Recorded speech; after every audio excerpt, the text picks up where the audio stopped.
You're tuned in to the Who Are They podcast with your host, D2 Nice 86, the combat sports home destination, MMA, boxing, and more. Who ain't got jiu-jitsu? I am your host, D2 Nice, and I am here with... Tiggy Maximus here in the flesh, baby. Dang, baby! And we are here to talk about Dustin Poirier going up against Justin Gaethje. This is UFC 291, and on the line is the BMF belt, baby. Yeah, that championship, it's very fitting for these two guys. And they're just going to literally just tear each other apart. Fireworks. Can't wait to see how long this one's going to take, but I don't know. I'm leaning towards Dustin. What do you think? Well, we're not even going to get to that yet. We have things to get to before we get to, and what we're going to get to right now is going to be Marcos Rodrigo de Lima going up against Derek Lewis, the Black Beast. But the question I have for you, Tiggy Maximus Prime, is the Beast still got a little beast left in him? Apparently not. I think he's going to lose this one to De Lima. Be kind of unfortunate, but I think this should be a very interesting slugfest, but I feel that De Lima is going to land that last punch, and that would be nighty night for Derek Lewis and more on his decline. I think there was an excitement that surrounded Derek Lewis fights in the past, and it's I do agree that it's just not as the expectation for him being the guy who's going to put someone to sleep, being the knockout king, has not been there. And the one thing is what is it going to take for him to gain the resurgence that I know is possible for him? He's not an old dude. He's talked about reducing his weight and feeling better doing it. So maybe he still has a little bit to come down. I'm hoping the best for him. I definitely think that, I'd like to see him as champion someday. I mean, you're probably talking about the days after. Anywho, I'd like to see Derek Lewis do his thing. I think the knockout king needs to come back. And but I do say I agree with you. I do think that Marcos wins this fight. And as always, here at the Who Are They podcast, we keep it pushing, so we're on to the next. So we are going to move from the prelims up to the main card. And a very spicy fight is going to be our boy, Big Mouth Kevin Holland, going up against Michael Chiesa. How do you see that fight playing out? Ooh, that might be a back and forth fight. I like both fighters, and I am leaning more towards Kevin Holland because he does have a unique way of fighting, especially when he's striking and I guess grappling, but he likes to talk and then talk during the fight and talk about what you're doing and talk about what he's doing. Talk about anything really, and it's happening for the entire 5 minutes each time around. Right. I find that very entertaining. But I honestly think that Kevin Holland should beat by decision Chiesa. I wonder if Kevin Holland reminds you of anyone, Tiggy Maximus.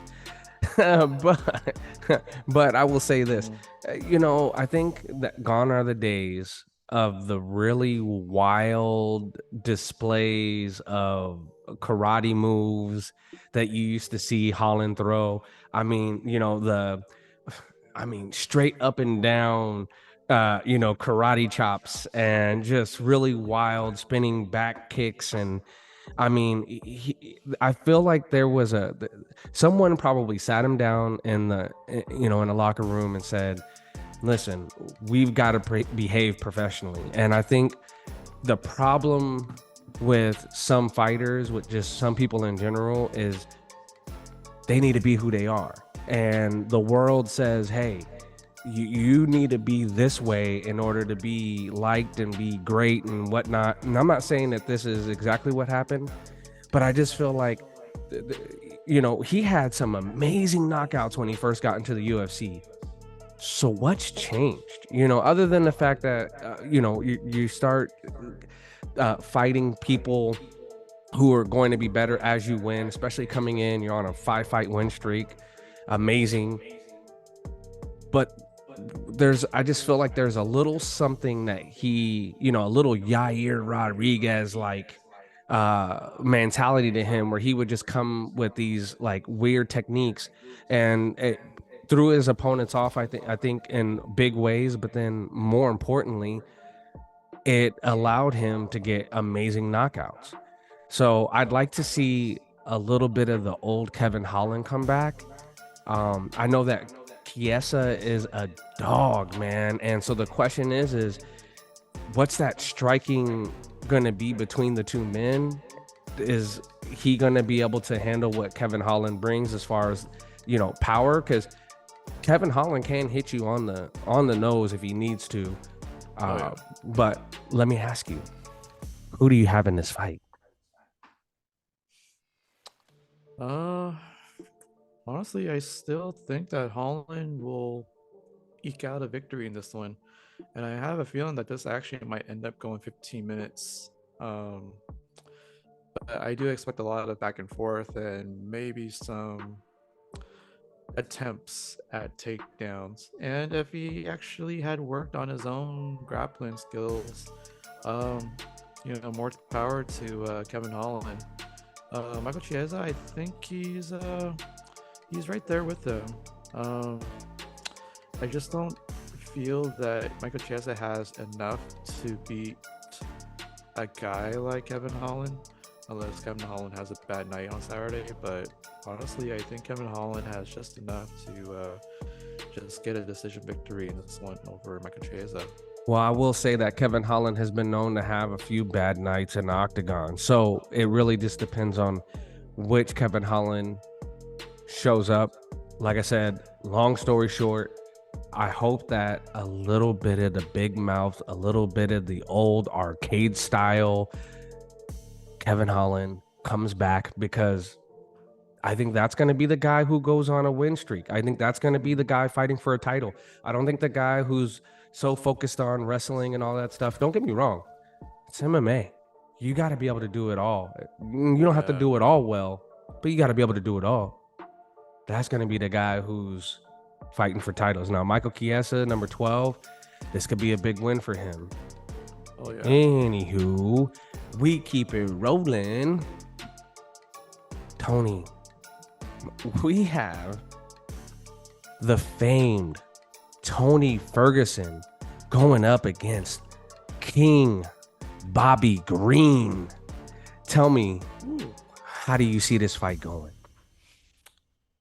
They're going to be a period to start this fight where they're going to kind of weigh each other out, see what kind of patterns they're doing, especially if Bobby Green's anticipating if Tony actually had made adjustments since his last few fights, which have been all losses from what I can remember. And starting from Justin Gaethje all the way down to what was the last fight? Did he lose to who was it? Michael Chandler? Well, I mean, there was Michael Chandler. There was Beneil Dariush. Yeah, there was. Like, if he has that same style that he's always had, where he just kind of has an awkward stance to his fight style. Uno momento, por favor, sir. It was, I think it was Nate Diaz. Didn't he lose to Nate Diaz last? Oh, yeah, that's when they changed all the fights around, right? Yeah. Because Chimaev couldn't make weight, and then just Well, I mean, he did beat Kevin Holland, but they Wait, who beat Kevin Holland? Chimaev. They had to pair him. Oh, with okay. Chimaev Well, you because just of the switch weight. up. We talking about Tony, and then you go, he beats Kevin Holland. I'm And like, then Tony ended up being in the main event with Nate Diaz, and Nate Diaz Yup. left the UFC. And I think who kind of got gypped was probably the Leech and Daniel Rodriguez. Was it? yeah, I think it was something like that. So let me ask you this: King Bobby Green is a guy who, I mean, this dude comes from champion stock. I mean, he was a champion. I don't remember the promotion he came from when he actually won that belt, but I'll tell you one thing. I mean, he's definitely a talented guy, but I just feel like this is so funny because I just talked about how I feel like Kevin Holland needs to find a little bit of the chaos and the craziness that he brought. Yeah. And I feel like Bobby Green needs to lose a little bit of that. You know what I'm saying? Like there's so much talent there, but there's just too much going on. I think it's just a little bit of the focus that's lost somewhere in the turmoil. And it doesn't allow for the greatness to shine through. And I know the greatness is there. El Cucuy. Listen, this hurts because he's such a. He was. I wanted him to win. I really, really, really want him to win this one. Yeah, I mean, listen. El Cucuy is the guy who, you know, all the talk that he has now kind of reminds me of Conor McGregor.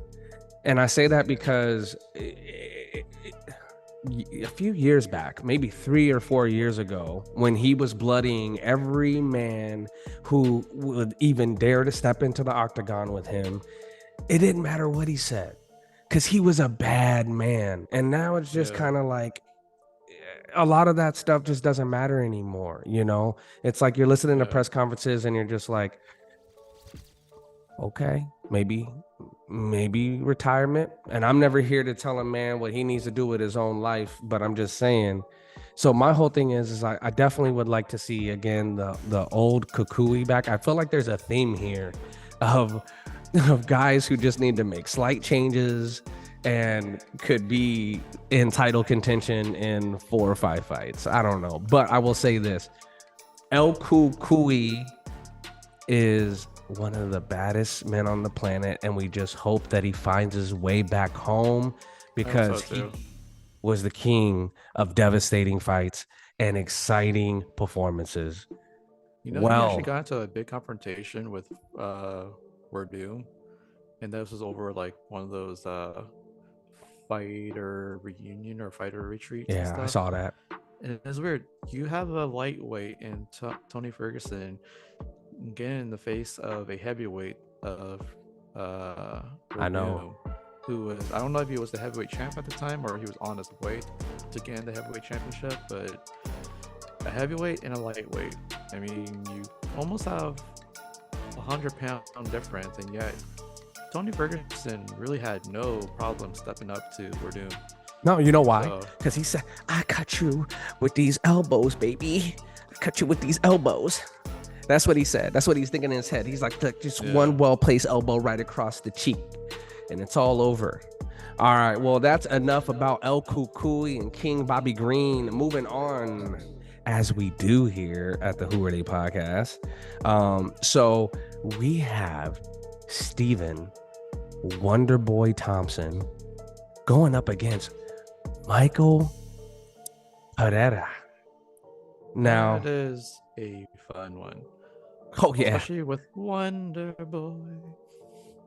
Listen, please don't. Let's not even get started with that. Okay, let me tell you one thing. No, you know, Stephen Thompson is kind of one of the. He's the regular. He's the guy. He's the guy who's very consistent, and you kind of expect him to come in and do his thing, and just in general be very good. I question if if the greatness, the championship mentality and level is there anymore. I mean, because I mean he could really hurt you a few years back. I mean, and I just don't know if, like, you know, if he's just in it for the fun now or whatnot. But I will say this, and I must apologize because I said Michael, but it is Michel Yep, Michelle. Poeta. And I will say this, he's another guy who was crazy, crazy wild before he got into the UFC, and still, you know, a few fights in, if you remember, there was the more crazy wild, fight. Backflip onto the opponent. Yeah. More wild than that. To Well, even attempt that move during an actual real fight. but you remember the one against Diego Sanchez, and that one was just crazy because that was just outmatching an opponent, and then, you know, DQ victory. The DQ victory, bro. Yeah, and I'm gonna take the DQ here because I'm not. No, right. Listen, let me it's tell you. Staring me right in the face to have that. Now hold on, and I'm not trying to bother with the remember who it rematch. was, but I want to say it was Michelle. And there was a fight with Michel Pereira, and a guy slapped him. If I'm correct, there was a fight where he got slapped, or he got slapped at the face off. Yeah. And throughout the entire fight, all he does is slap this dude, like literally open hand slaps. We're not talking Stockton slaps, so calm down, people. That's just open hand slaps. Like, this is the receipt. Listen, if you think that you're gonna get away with this at the face-offs, I'm gonna show you what I'm all about. And he was quicker, he was faster.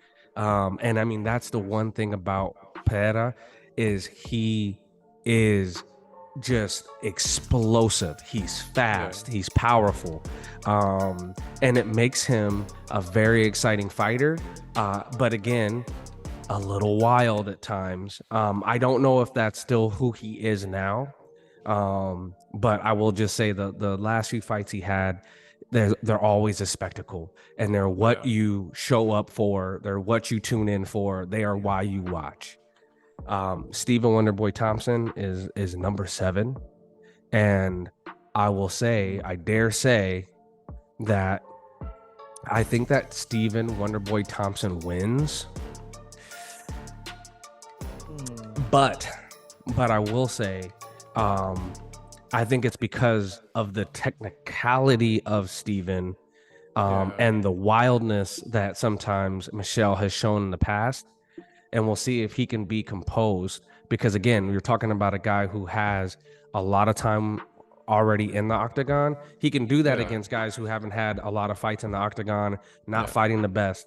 But if Michel can be composed, that is going to be a wonderful fight. But I still got to go more of a discipline thing, because as well as fights are, but then, like, I feel that Michel actually hits a brick wall once he gets to a certain point in the division, and he probably won't be facing those guys in the top 5, because he's gonna get as far as meeting Wonderboy, and that might be maybe his Super Bowl, honestly. Wonderboy. Yeah, well, you know, as exciting as that fight's going to be, we can stop talking about it because we're going to start watching it before too long. We only got one more day, one more night. Well, technically 2 nights, but whatever. Ain't nobody worried about all that. All we worried about is... give it about 40 hours, maybe, give or take. Maybe something like that. But I'll tell you something like this. 43 hours. The one that's going to matter the most is probably a top contenders match, maybe to try to get that light heavyweight strap. As they may say in boxing, man down, because a man is going down. This is Jan Blachowicz going against Alex Pereira. How do you see this going, Tiggy Max? Ooh, this is gonna make it well worth it wherever you're gonna watch it. I mean, the crowd will probably go wild to the fact that you have these 205 fighters, and one was actually a former middleweight champion and one was the former 205 champion. And you got a high caliber fight where I think whoever wins this fight is well deserving of not only the light heavyweight championship, but at least a shot to face anyone else for the light heavyweight championship. And I gotta say that there's going to be a lot of power in this one coming from both fighters. You have a Polish power guy, and you also have a kickboxing specialist who just so happens to have some experience fighting Izzy. So honestly, I'm glad you bring that up. So a guy who's really already fought Izzy multiple times, going up against a guy who's gotten a chance to share the octagon with Israel Adesanya, and Jan Blachowicz. Well, so here's the thing. So the exciting part is you are dealing with guys who have shared the octagon with Izzy. They are powerhouses on their own. So we're talking about Mr. Stonefist going up against the Polish power. Oh my goodness. Somebody is going to sleep. And if no one goes to sleep, then that shot of Jack Daniels I'm going to take is probably going to put me to sleep. And that's all right. Because we're still going to be full of excitement. Now, here's my thing about Jan Blachowicz going up against Alex Pereira. Both men have to be extremely careful. We've seen Jan take out guys moving backwards with that just one well-placed strike on the chin. It's just, I mean, he is just very powerful. Alex is one of those guys who just pinpoint accuracy. You know, the knee, just the knee, the striking. I mean, I think that he gives Jan Blachowicz one of the biggest runs for his money that he's ever had, because he's fast, and he's, I don't think he just has that mentality. He's just not afraid. You know, he's coming to destroy, but we already know that Jan is too. But I'm gonna keep this one simple and sweet. What I'd like to know before I keep it simple and sweet is, how's Alex number 2 in the rankings for light heavyweight already? I wonder if that's championship privilege. Championship privilege? Oh, so that's not Dana White privilege. Oh, no, I can't be. You know what I'm saying. Automatic spot in the top 5 if you were a champ from the adjacent division and coming into a division that you're trying to conquer. So that might have maybe just helped you jump the line. But of course, you got to prove yourself in that very first fight. Speaking of jumping the line, let's get to the end of the line on this one. Tiggy Max, who do you see winning in this fight? Ooh, this is really a tough one. I mean, I can see both fighters finishing each other, but I can also see this going for a good... Wait, is this for 5 rounds? You know? Light heavyweight, I do not believe it's for 5 rounds, but let's check this. Maybe it's just 3. So if it is for 3, I mean, you're going to be looking at some good action for 15 minutes, but if they somehow agree to 25 minutes, man, we're all going to be in for a treat. And I'm pretty sure you have some eyes on that fight. You got Ankalaev watching the fight. You might even have Prochazka. And of course, you do have Jamal Hill. And with those fighters kind of just watching from a front row seat while these two battle it out, I mean, we have a very, very, very rich top-heavy light heavyweight division going on right now. And honestly, to have like any pair of these fighters like fight each other, man, anyone who watches, like, they're gonna get their money's worth. Well spent Saturday, and something to talk about to your friends at the water cooler the next couple days. So one more time, just for the fans, for the people who may have not heard it in the back, who wins this fight? I think that Alex Pereira, Mr. Stonehands, huh? Mr. Stonehands. Well, let me say this. Oh my goodness, man. He is a man on a mission if you think about it, especially for two fighters. I say this, and this is tough because I like Jan. But something tells me that Jan finds himself looking up in the rafters, with a little bit of starry-eyed glitter. Now, don't get me wrong. I'm not saying that Jan Blachowicz cannot put Alex Pereira away, but I just think that he gets it in this one. So I'm going with Alex as well, Mr. Stonehand, and we on to the next one. Oh yeah. So if you've stuck with us this long, you already know what time it is. Please make sure you like, you subscribe, make sure you hit that bell notification so that you aren't missing out on this beautiful greatness, on this titillating scrumdiddlyumptiousness that we provide to you here at the Who Are They podcast with your boy D2 Nice and Tiggy Maximus Prime. Hey. But we got something to talk about, and that is Dustin Poirier going up against Justin Gaethje. And I'm gonna tell you something, Tony, this fight sucks. It sucks, bro, and I'll tell you why. Yeah. Let me tell you why this fight sucks. This fight sucks because it is very hard for me to want to see Dustin Poirier go up against Justin Gaethje again. And the reason why is because Justin has been a fighter that I've just liked his fighting style ever since he got into the UFC. I like his demeanor. I like the guy. The guy's cool. Dustin Poirier was a guy whose fighting style I've always liked. He brings exciting fights. He's technical, and he's only gotten better with time. Oh yeah. But after the Khabib Nurmagomedov fight, when he lost to Khabib, and he said that sentence, and I'm not gonna repeat it because I don't remember it word for word. I mean, maybe I will. You know what? It's our podcast. I'll say what I like. I may be a little bit wrong, but it went a little something like, when times are great, be grateful.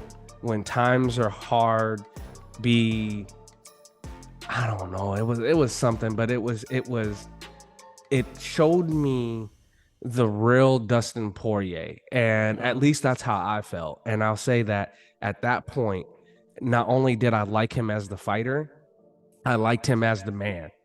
And I was like, dude, like he's a dope dude. But neither here nor there, because we're talking about two men who are going to try to tear each other limb from limb inside that octagon come Saturday night. It is going to be time. And I will say this, I think that you're going to see the evolution of Dustin Poirier, a man who's probably coming in confident after getting wins over guys like Michael Chandler, after getting 2 wins back-to-back against Conor McGregor. The confidence has to be through the roof, number one. And then number two, you're talking about a guy who has just gained more and more experience in the octagon. He's fought the top tier of the UFC, of the elites, the top 5. Now, Justin Gaethje is literally a train wreck in 2 fists. And he is always a great, he likes to dominate. And that's what we come to see. But can he get over his willingness to create a train wreck and be poised enough to finally beat Dustin Poirier? Your thoughts? Well, this is gonna be an awesome rematch. A lot of fireworks. I would imagine a lot of stand-up is gonna happen in this fight, but I do feel that Justin Gaethje still has that fight style that I have a love-hate relationship about his fight style because it's exciting, and when he smells blood, he goes after you, and he actually can still hit hard after a long period in the fight. But at the same time, I feel that he just doesn't have much defense to his fight style, and he's gonna take a lot of damage. And as much as he can bleed and sweat and everything, and he can show guts and glories, but you gotta fight intelligent. You can't keep taking so much damage over a 25-minute fight and expect to win against a skilled, disciplined fighter like Dustin Poirier. I mean, I would like to see Justin Gaethje kind of get that real big marquee victory, but honestly, I don't think he's going to have it in him unless there's some freak accident coming from Dustin Poirier. But honestly, I think Dustin will take it. I think he actually might still finish him like how you did in the first one too. So I'm picking Dustin in this one, and I think it sets up Dustin for some big fights. But I don't know how far Dustin can go after this fight, because I feel that after he fought Charles Olivier, I love that. I think that this BMF championship might be the only championship that Dustin actually gets, honestly, if you ask me. So I would say this be a feather in the cap for Dustin Poirier, but yeah, I am picking him to win this fight, and it's great for him. But honestly, I feel that he's gonna be stuck at this point after this. You don't think he's gonna? You don't think you're gonna hear take 10% off your punches coming from the coaches, and then Justin Gaethje comes out and just starts fighting like he's, you know what I'm saying, like he's Conor McGregor back when Conor McGregor was putting everybody down. You remember that? They were like, take 10% off your punches. You're trying to kill him with every punch. It's just like, hey, you know what? Pull a little bit of that back. Like you said, have a little bit more poise, and then do what you got to do. But we know that Justin Gaethje loves the chaos. And I will say this, Dustin and Justin sitting in the cage come Sunday night, MMA fans gonna have they way. Because it is going to be a beautiful night, baby. I think you meant Saturday, bro. What'd I say? Sunday night. I say Sunday night? Yep. Well, come Saturday night. Come Sunday night, you're going to be reminiscing about how they were sitting in the cage and how you had your way, just having so much fun at whatever bar you at, watching it at home. It doesn't matter, because what matters most is that you always watch the Who Are They podcast first and the UFC second. And with that being said, we out. Taking Maximus signing off here too. D2 nice. Baby. Man down.